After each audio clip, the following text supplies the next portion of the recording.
Welcome to legal law system. अगर आप मेरे चैनल पे नए आए हैं तो लाइक, शेयर और सब्सक्राइब ज़रूर कीजिएगा। आज के इस वीडियो में हम पार्ट 4 करेंगे सीआरपीसी का। इसकी पहले भी हमने वीडियो बना रखी है पार्ट 1 से, तो आप ज़रूर देखिए। इसमें हमने सारे कवर करेंगे सीआरपीसी। तो चलिए हम चलते हैं सीआरपीसी पर। तो ये है the code of criminal procedure 1973 act number 2। ये वैसे बहुत इम्पोर्टेंट है, ये याद रखिए। और सीआरपीसी कब आया? तो 1 अप्रैल 1974 को। तो ये इम्पोर्टेंट होता है, कभी कभार इंटरव्यू में भी आता है और प्रीलिम्स में भी आता है, तो ये आप याद रखिए। तो चलिए क्वेश्चन नंबर 1 पर चलते हैं। तो क्वेश्चन नंबर 1 है, The main characteristics of the new CRPC 1973 is, answer इसका the separation of judiciary from executive। ये आप आर्टिकल 50 में देख सकते हैं कॉन्स्टिट्यूशन ऑफ इंडिया में, यही बात बताई गई है, separation of judiciary from executive. इससे इंडिपेंडेंस ऑफ जुडिशरी होता है। और आप जैसे जानते होंगे जुडिशरी थर्ड पिलर है गवर्नमेंट का। चलिए क्वेश्चन नंबर 2 पर चलते हैं। The subject of CrPC fall in which of one of the following list of constitution of India. तो आंसर है इसका कंकरेंट लिस्ट। ये कॉन्स्टिट्यूशन के स्केड्यूल 7 लिस्ट 3 में दिया गया है। तो चलिए क्वेश्चन नंबर 3 पर पहुंचते हैं। सेक्शन 6 प्रोवाइड, सेक्शन 6 में बताया गया है क्लासेस ऑफ क्रिमिनल कोड। तो नेक्स्ट क्वेश्चन चलते हैं क्वेश्चन नंबर 4 पर। Except the high court and court establish under any other law, how many type of court have been created under criminal code. Answer इसका 4। ये आप section 6 में देख सकते हैं। अब क्वेश्चन नंबर 5 पर आते हैं। Which section of CrPC provide that the high court could be criminal court. Section 6। चलिए नेक्स्ट क्वेश्चन पे पहुंचते हैं।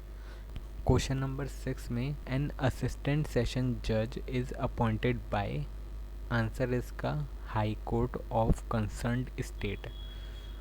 अगर कोई जना उत्तर प्रदेश में है तो उत्तर प्रदेश की सरकार डिसाइड करेगी, बिहार की सरकार डिसाइड नहीं करेगी, तो इसलिए लिखा है कंसर्न स्टेट, जिस स्टेट में वो स्टेट डिसाइड करेगी। अब क्वेश्चन नंबर 7 पर पहुंचते हैं हम। The additional chief judicial magistrate shall have such power as directed by, answer है इसका हाई कोर्ट। ये बहुत इंपॉर्टेंट है, इसमें बच्चे बहुत कंफ्यूज होते हैं, तो आप ये देख लीजिएगा। क्वेश्चन नंबर 8 पर आते हैं अब।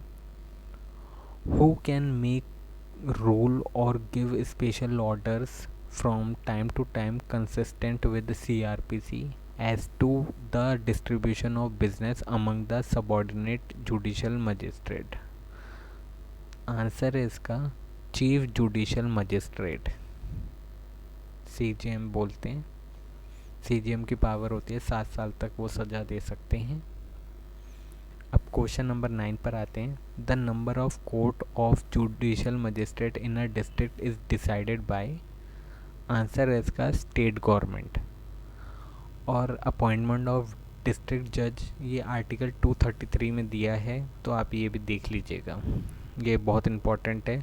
कभी कभार इंटरव्यू टाइप में क्वेश्चन ये आ जाता है कि डिस्ट्रिक्ट जज कौन से आर्टिकल में अपॉइंट होता है, तो वो आप देख लीजिएगा, क्योंकि ज़्यादातर बच्चे सुप्रीम कोर्ट और हाई कोर्ट का पढ़ के जाते हैं, उसके बाद 233 से ऑनवर्ड देखते नहीं हैं कि वो जुडिशियल मजिस्ट्रेट और डिस्ट्रिक्ट जज के बारे में भी बात कर रहा होता है। तो चलिए लास्ट क्वेश्चन पे पहुंचते हैं, क्वेश्चन नंबर 10 पर। Public prosecutor for high court is appointed under section 24 of CRPC by the, इधर पब्लिक प्रोसिक्यूटर की बात करिए फॉर हाई कोर्ट, तो आंसर इसका स्टेट गवर्नमेंट और central government after consultation with the high court. तो उसमें स्टेट गवर्नमेंट या तो फिर सेंट्रल गवर्नमेंट जब कंसल्ट कर लेगी हाई कोर्ट से तब होगा अपॉइंट। तो आपको कैसी लगी टेस्ट सीरीज़?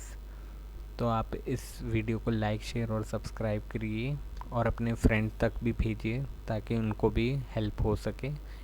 इस सीरीज़ में हम सारे सीआरपीसी शुरू से ले तक एंड तक सब डिस्कस करेंगे जो इम्पोर्टेंट क्वेश्चन है प्रीलिम से रिलेटेड।